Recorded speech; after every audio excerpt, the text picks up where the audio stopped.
Saludos a todos. Hoy en mi programa Tu Zona Segura voy a estar compartiendo con el doctor Raumald Diepa del Departamento de Salud. Así que no te vayas, espéranos porque va a ser bien interesante esta entrevista.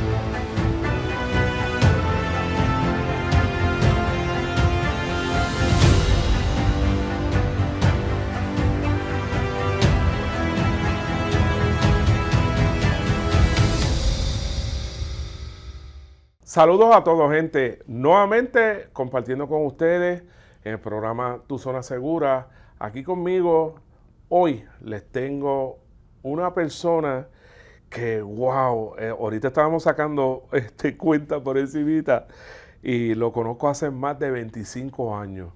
Y de verdad para mí es un honor.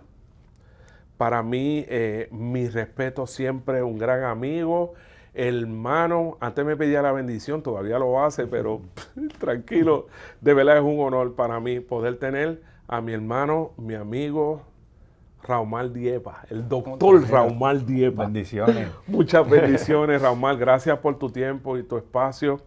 Raumald, yo quiero que ustedes conozcan la historia de este caballero.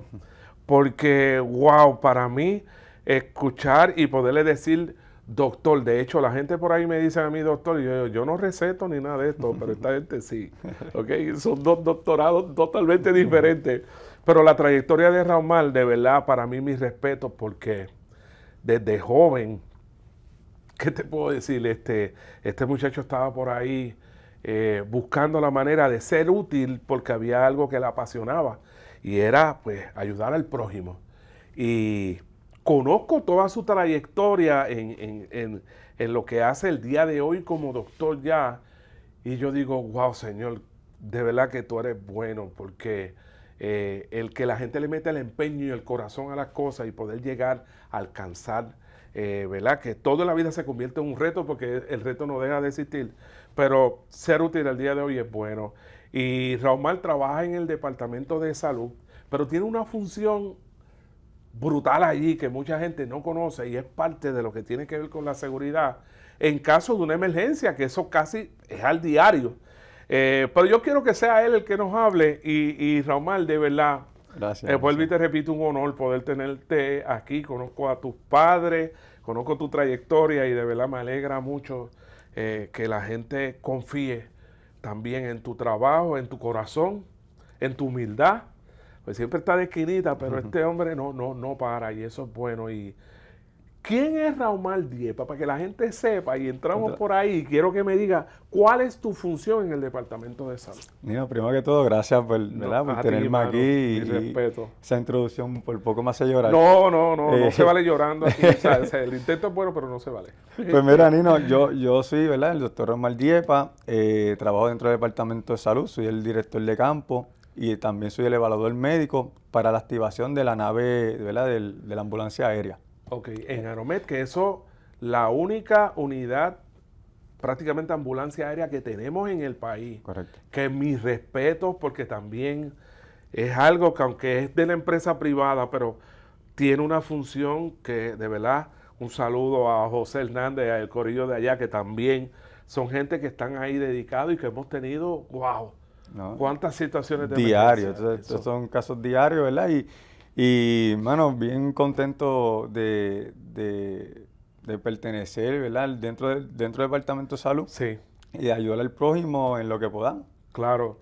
¿Y cómo empieza Raumald Diepa? ¿Qué te hace entrar, para que la gente sepa, desde Claro. qué edad tú estás metido en esto y cómo fue que eso te apasionó en aquellos años atrás? No digamos mucho de los años porque después no sacan cuenta. Quiero tocar. Pero Pues mira, cuéntame. Nino, yo empecé como voluntario lo que antes se conocía como la defensa civil. Sí, yo creo que casi todos el que están por ahí empezamos Exacto. así, sí. Empecé como voluntario de la defensa civil, tenía unos 11, 12 años. Wow. Sigo ahí, luego como a los 16 años empecé a coger la Academia de Búsqueda y Rescate, que ahí es que te conozco. Sí. Que te confieso algo.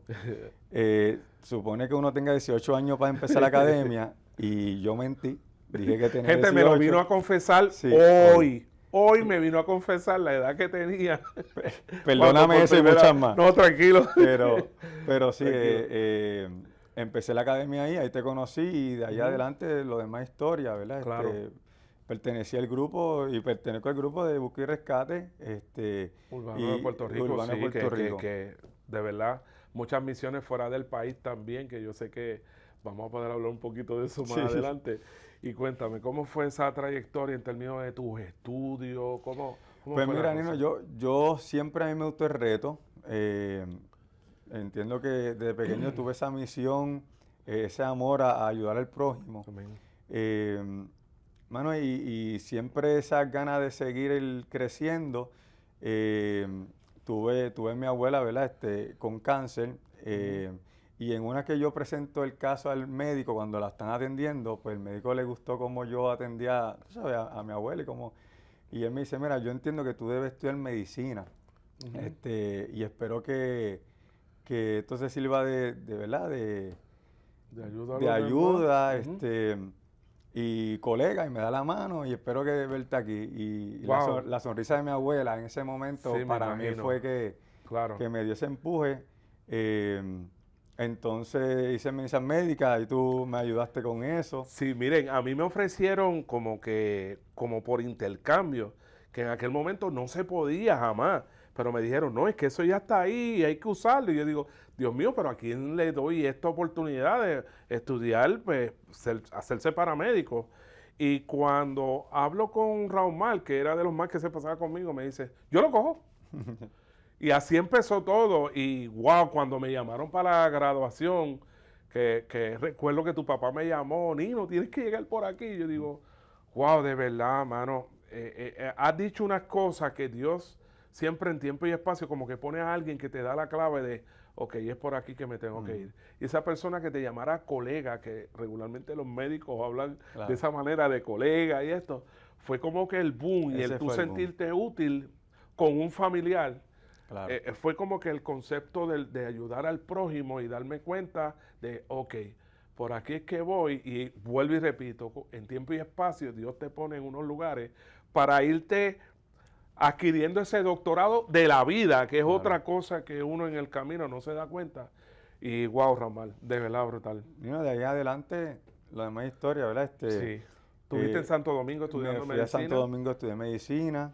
De ahí cubrieron unas cosas, yo me enfermé, Recuerdo. Me encontraron que tenía una condición, se llama la enfermedad de Crohn. Tuve cirugía, tuve 2 años fuera de medicina, pero Dios me dijo que necesitaba regresar. Yo recuerdo a Luis Islam, un gran amigo, que le enviamos muchos saludos también, que me envió una foto de Raumar y yo no lo podía creer. Todo el mundo estaba buscando a Raumar y Raumar estaba en un hospital convaleciendo en Santo Domingo por su vida, que en muchas ocasiones mucha gente pensó, wow, Dios mío, va a llegar en un momento dado alguna llamada, y fue todo lo contrario. Seguiste luchando por tu salud, por tus estudios, porque quizás cualquiera hubiera enganchado, de nuevo, como me pasó a mí, que por 17 años uno sigue enganchando, ¿verdad?, la preparación, pero tú seguiste ahí y el día de hoy, pues, eres un médico y eso vale mucho. Amén, amén. Cuéntame, ¿cómo siguió esa trayectoria? ¿Cómo tú llegas hasta el Departamento de Salud? Pues sigo cuando voy a coger mis exámenes de medicina, mis boards ya, ¿verdad? Ya me había graduado. Ahí viene el reto, heavy. Ahí viene el reto fuerte. El 27 de marzo era mi examen del 2020, era mi examen del board de medicina, y el 17 de marzo el COVID me lo cancela. Sí, porque estábamos activos, eso fue en el 2020. Ustedes se recuerdan que el primer caso de aquella señora que llegó en un crucero. Correcto. Luego el panameño aquel que bailó salsa con todo el mundo. y después se fue para Panamá y nos enteramos que fallece. Y ahí donde en aquel momento se esperaba que eso jamás nos iba a llegar, pues es que empieza ese proceso. Saliendo, todavía estamos envueltos en los terremotos, ¿te acuerdas? Claro. Estábamos en ese proceso, que ese febrero fue como el espacio entre enero, el terremoto, estamos en campamentos y cosas y empieza Y recuperándonos del 2017 de eso María. es así, eso es así. A tomar decisiones porque desde el 1 o el 3 de marzo creo que fue, comienza esta situación del COVID más fuerte y empezamos a hacer ajustes. Y el Departamento de Salud corrió una situación bien difícil. Teníamos que sacar a la gente de los campamentos que habían todavía en varios municipios para entonces empezar a mandar a todo el mundo en sus casas y tratar y de ahí empezaron mascarilla, aquello, lo otro. En un ahí ambiente, empezó esa toma de decisiones, ¿verdad? Drásticas para Puerto Rico, para cualquier humano, que nunca habíamos vivido eso así. Claro. Entonces, para ese tiempo, el secretario, ¿verdad? Que estaba, el doctor Lorenzo González, me dijo, vente conmigo. También quería yo estar en un campo diferente dentro del Departamento de Salud y empecé a supervisar las carpas de pruebas de COVID. Y de ahí seguí, fui director de logística, ¿verdad? Y empezamos a hacer las pruebas masivas de COVID. Exacto. Los peajes, hice un grupo estratégico para la agencia de gobierno, para si alguien salía positivo, pues tú sacabas a esas personas que estaban positivas, no tenías que cerrar la agencia completa. Exacto. Y eso fue un palo. No, y de ahí, y el Servicarro, recuerdo que fue tremenda idea también. Y Servicarro, hicimos los peajes, luego llega la vacuna, hicimos la vacunación, ¿verdad? En masa. En general, Bueno, y ahí la distribución de las pruebas COVID en toda la isla que recuerdo. Recuerdo que deme a mí la ruta más difícil un viernes. Y me dieron Maricao, Las Marías y Utuado para que te entretengas. Y lo íbamos por tierra y por aire. Unos casos impresionantes donde uno ve cómo la gente estaba afectada y cómo este proceso de estas pruebas COVID tenían que llegar, porque fue un proceso que más adelante, que todavía sabemos que al día de hoy esa situación no se puede bajar la guardia y obviamente ustedes como representantes del Departamento de Salud se mantienen en este tipo de... Han habido unos picos por ahí y todo ese monitoreo y todo ese detalle. Hoy hay un grupo de hombres y mujeres que yo puedo dar fe porque fui parte en muchas ocasiones de estos operativos donde la gente no podía por tiempo y espacio, estábamos hasta un fin de semana completo sin descansar. Y este caballero tenía en sus hombros un revolú que es que yo recuerdo, Ramón le dice, por favor, Nino, ayúdame con esto, y movimos los centros de mando y fue fuerte, pero se logró por gente, ¿verdad? Con ese corazón tan grande que estaban. No, hay un grupo de enfermeros excelente. Sí, de verdad, mi respeto. En ese momento que más el pueblo de Puerto Rico necesitaba la ayuda, estaban ahí. Y mucha gente y muchos voluntarios, que yo creo mucho en los voluntarios, yo estoy aquí por ser voluntario. Claro, igual estamos aquí. Y eso yo entiendo que es algo que se debe retomar nuevamente. Claro. Y apoyar a esos voluntarios porque son esas personas que están ahí. Y yo sé, como me pasó en estos días, que andaba con 3 que ya estaban en bastones por sus situaciones. Ahorita lo estábamos hablando, ¿verdad? Fuera de cámara. El día que pase algo por nuestra isla, yo sé que vamos a estar ahí, porque no importa. Dios te pone en tiempo y espacio donde Él quiere, pero en medio de una emergencia, la adrenalina va a subir tanto que yo sé que nos vamos a buscar y no estamos solos, porque en nuestra isla hay mucha gente con un grande corazón que está dispuesto a hacer por el prójimo lo que sea. Amén. Y de eso se trata. Pues, y entonces, ¿cómo es la dinámica diaria en términos de lo que tú haces allí, Román? Pues mira, estamos 24/7 pendientes a las cosas que ocurren, la emergencia, ya sea en la escena, ¿verdad? Accidentes, como en los casos intrahospitalarios, que hay que mover un paciente de un hospital a centro médico, que el 95% lo llevamos allí a centro médico. Estamos pendientes 24/7, Nino. Qué bien, de verdad que brutal. Con esa carga, pero lo hacemos con todo el corazón. Con Dios por delante. Vamos a hacer una pequeña pausa y más adelante vamos a seguir hablando con el doctor Raumal Diepa, quien representa el Departamento de Salud en nuestra isla, y vamos a estar hablando de otras cositas que queremos para que tú sepas, porque recuérdate que la seguridad es importante. Regresamos.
Saludos, gente. Regresamos y hoy estoy con el doctor Raumald Diepa del Departamento de Salud y hemos estado hablando y dialogando tanto en cámara como fuera de cámara de unas cositas que a mí siempre me ha interesado mucho porque hay gente que piensan de una manera en términos de que los recursos aéreos sí son útiles, pero tienen un proceso de cómo se activan, en qué momento se utilizan y hay que evaluarlo porque no se puede para todo. Y es importante que la gente sepa cómo es el proceso porque es parte de lo que Raumald evalúa para poder determinar dentro de su capacidad como profesionales en la salud si amerita o no, si es necesario o realmente, porque en términos de un vuelo de ese helicóptero podríamos estar hablando que la intención es ganar tiempo, pero tiene que haber una estabilización de ese paciente dentro de los que atienden esa situación en la parte en tierra para determinar cómo se pide esto. Háblame un poco de esto, Raumald. ¿Cómo es ese proceso cuando se toma la decisión, que obviamente tiene que ser un profesional médico que esté, en este caso paramédico? Sabemos que el Cuerpo de Emergencia Médica trabaja directo con ustedes y otras entidades, ¿verdad?, del gobierno. Pero háblame un poco de esto. ¿Cómo es ese proceso? Digamos que cayó una emergencia, que es algo crítico en cualquier parte de la isla. ¿Cómo ustedes manejan y cómo tú determinas cuál es la evaluación de esa aceptación de ese vuelo? Claro. Cuando ya, ¿verdad? Como tú bien dices, hacen la llamada a Aeromet, de la compañía privada, empiezan a presentar el caso, el paciente, qué es lo que tiene, cómo fue el método del accidente, y eso lo vamos tomando en consideración para elegir si el paciente es elegible para el transporte aéreo. Y eso lo determinan las personas que están trabajando, ¿verdad?, en la Correcto. escena. En la escena ven Sea el un caso, paramédico, hacen el llamado hacen la llamada a Aeromet, se consulta con los médicos que también Aeromet tiene contratado. O sea que hay un control médico Hay un control todo el médico tiempo. Escuchen bien, 24/7. hay un control médico a nivel de toda la isla prácticamente. Tenemos un buen amigo que trabaja con esta situación, pero siempre va a haber un control médico. Correcto. Y obviamente tiene que haber una comunicación con el hospital donde se vaya a transportar también. Correcto. En este caso, el 95% lo llevamos a centro Obviamente médico. centro médico, sí. Recuerden, el helicóptero de ambulancia aérea es para pacientes críticos. Escuchen Pacientes bien. críticos. Nosotros tomamos esa determinación en segundos. Qué tiene el paciente, cómo lo presentan, que son muy importantes, y si vale la pena en el caso de llevar el helicóptero o a lo mejor llevarlo a una institución, ¿verdad?, un hospital más cercano, que lo estabilicen ahí y luego buscarlo en ese hospital para llevarlo a centro médico. Cuando tú comentas cómo lo presentan en términos de condiciones, Los criterios, presiones, ¿cuáles son esos criterios? Los vitales, si tiene algún tipo de fractura, trauma, cómo está su estabilidad, ¿verdad? Qué tan estable está el paciente, su estado neurológico. Todos esos son criterios que se determinan. No todo paciente es probable que dentro de esa presentación se pueda transportar para efectos de ese transporte aéreo. ¿Por qué razón? Mira, depende del caso que tenga el paciente, hay que tomar en consideración primero el tiempo, cómo se está volando, sí, las condiciones del tiempo, importantísimas también porque a veces sé que se ha tomado la decisión. Oye, el crew que está ahí, entre los pilotos y los paramédicos que van en ese helicóptero también, es un peligro. Son 3 vidas que están en ese helicóptero siempre, ¿sabes? Claro. Y hay que tener eso en cuenta, y que no solamente el paciente que se va a buscar, estamos tratando de salvar esa vida, sino que tenemos 3 que están tratando de salvarle una vida, ¿ves? Claro. Se toma todo en consideración, adicional que hay condiciones que el paciente no puede volar, hay que volarlo a cierta altura. Las alturas tienen que, escuchen bien, porque esto es importante, el intercambio de vientos entre nuestras montañas. Estamos viviendo en una isla. Correcto. Hay cambios de viento, de hecho la naturaleza está cambiando de una manera que es lo que hemos visto en estos días y es importante que la gente sepa porque te pregunto, Raumald, también siguiendo esa línea, ¿se da el caso de que ustedes salgan a un evento pero por las condiciones del tiempo hayan tenido que virar? Sí, esto ocurre mucho. En los radares la neblina no marca. El piloto tiene que dejarse llevar por esos parámetros, ya sea el dew point, ¿verdad? Sí.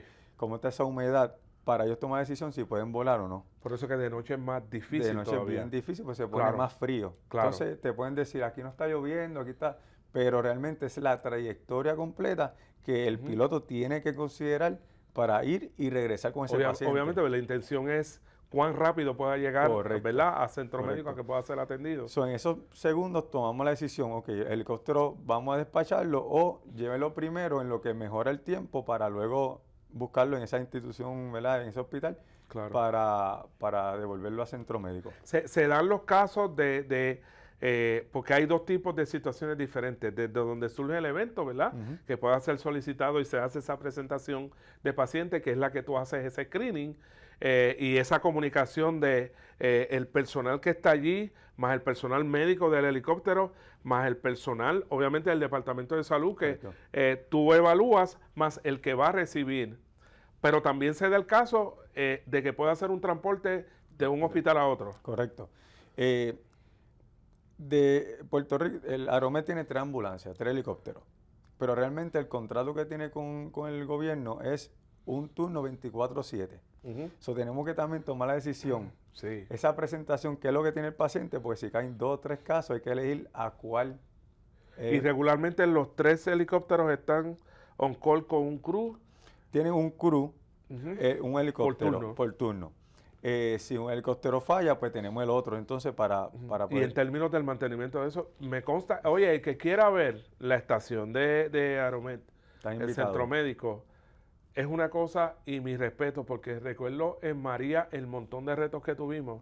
Había un solo helicóptero en nuestra isla, Aeromet, que tuvo que dejar de ser una ambulancia en un momento dado, en muchas ocasiones, porque hubo unos transportes que obviamente eran prioridad, pero se utilizó para muchas otras cosas que eran importantes en medio de una emergencia, gente, porque es importante que la gente sepa también la toma de decisiones, que aunque es una empresa privada, tanto el Departamento de Salud con la responsabilidad de mantener vivo a una persona, la gente no sabe, la gente no se imagina todos los retos que en un momento dado hay, y hoy tenemos 3 unidades allí.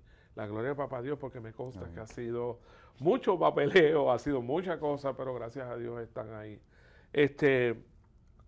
Cuéntame, ¿cómo es en términos de que hay otro detalle, ¿verdad? Yo por la experiencia que tuvimos, pero cómo un médico que va a enviar un transporte por una condición de un hospital hace ese proceso del médico que va a recibir, que obviamente tú tienes que ver con esto porque también en términos del transporte se da. Sí, usualmente el médico que está refiriendo el caso llama a la base y se hace un conference entre centro médico, el hospital que está o la escena. Una comunicación. Una comunicación y ahí se toma la decisión en ese momento. ¿Qué es lo que tiene el paciente? ¿Por qué está ahí?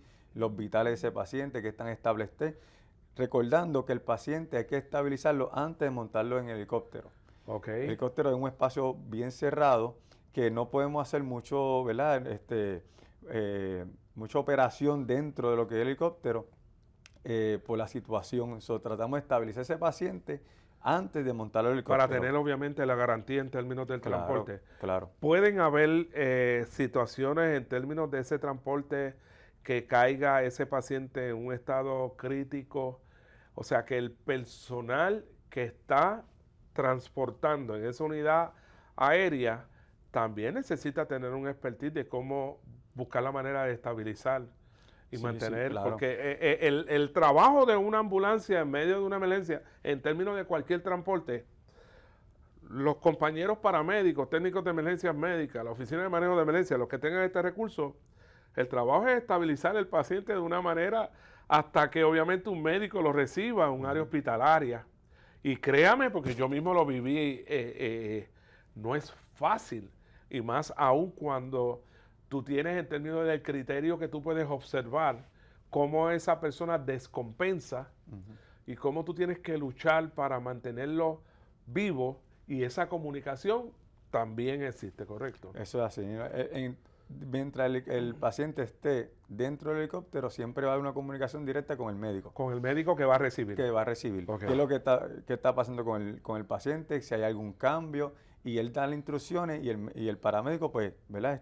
Hace lo que el médico le está diciendo, y añadiendo que estos paramédicos que están trabajando son enfermeros críticos, son Sí, paramédicos que llevan años en esta profesión, que respeto mucho, sí, mucha gente muy buena, no, son muy tremendos, buena. y que básicamente dan su vida por ayudar a estos pacientes. Se confía plenamente en lo que ellos hacen. Eh, y estamos ahí, Nino. ¿Verdad? Quiero añadir Sí, el que hay que eh, aplaudir a estos paramédicos. sí. Tuvimos la pérdida, ¿verdad? Estos Amit, días de Hamid, tremendo profesional, eh, y que muchas veces la gente no sabe cómo estas personas arriesgan su vida para sí, salvar otras. sí. Estamos hablando de paramédicos, estamos hablando de policía, estamos hablando de bomberos, que hay que, ¿verdad? Bomberos rescatistas. Respetar. Sí, yo creo en estos últimos días, Ramal, y que queremos, ¿verdad?, cerrar el programa, antes de cerrar el programa, hablar de todos ellos, siguiendo esa línea. La gente desconoce cuál es la función que muchos de estos compañeros dan.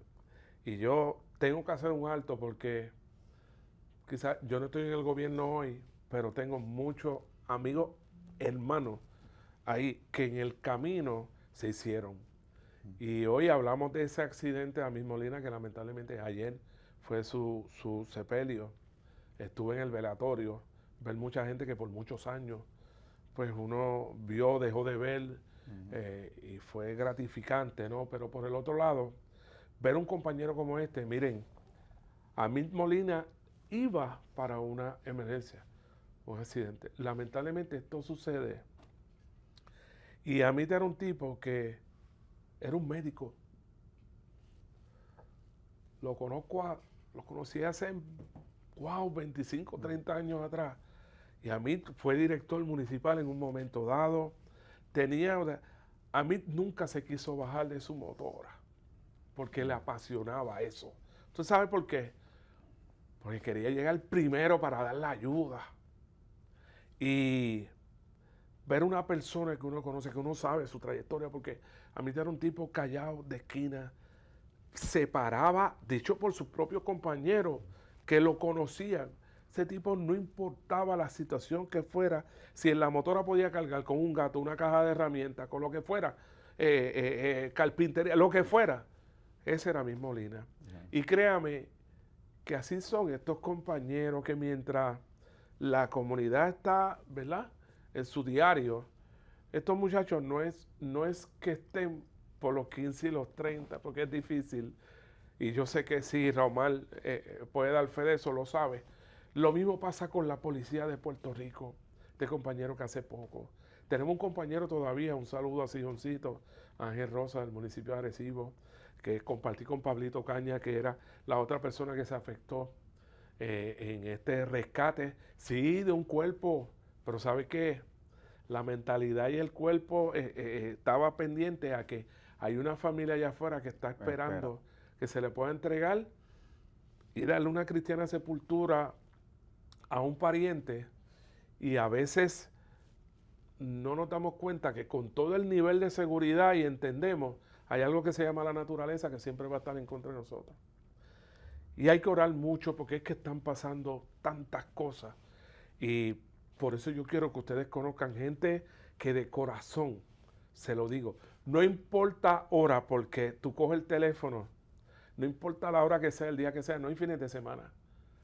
Estamos ahí pendientes y hay que orar mucho por nuestros compañeros. No es poner el dedo encima, que si aquello, que si lo otro. Es el trabajo que hacen mucha gente buena que Dios los ha ido preparando en el camino y están ahí para atenderte. Y quiero también cerrar porque han sido días difíciles, ¿verdad? En estos días, pero quiero hacer un alto y enviarle también un fuerte abrazo de parte de nosotros, porque Raúl también lo conoce, a nuestro amigo y hermano, porque lo vi también en Pelota Dura, que Ferdinand hizo mención, a nuestro amigo y hermano Raymond Arrieta. Están pasando por un momento difícil. Millo era un tipo que desde la primera caminata de Raymond, que me tocó bregar con la seguridad desde la primera, Millo estuvo ahí presente.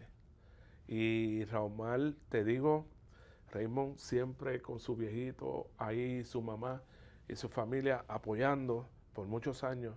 Y hoy están pasando por un momento difícil y quiero sacar este momentito antes de cerrar para enviarle un abrazo fuerte de parte de nosotros a mi querido amigo y hermano Raymond Arrieta. Tenemos que seguir con Dios por delante y pedirle mucha fortaleza para él, para su familia, para sus amigos, para los cercanos.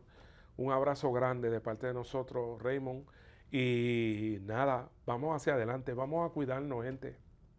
Pero también vamos a sacar un ratito, y en esa oración que tú haces todos los días, saca un espacio y que Dios bendiga a la gente que nos cuida mientras tú estás pendiente en tu vida, tu diario. Hay gente que está buscando la manera de hacer de la manera correcta, ayudarte el día que tú lo necesites. Así que, Ramal, Un placer, Nino. mi hermano, gracias por sacar un tiempito, por estar aquí. Oye, y espero que ese mensaje te llegue, que te llegue a la mente, te llegue al corazón y que tú te sigas preparando para que el día que pase algo, sepas de la manera correcta qué hacer. Así que gracias a todos.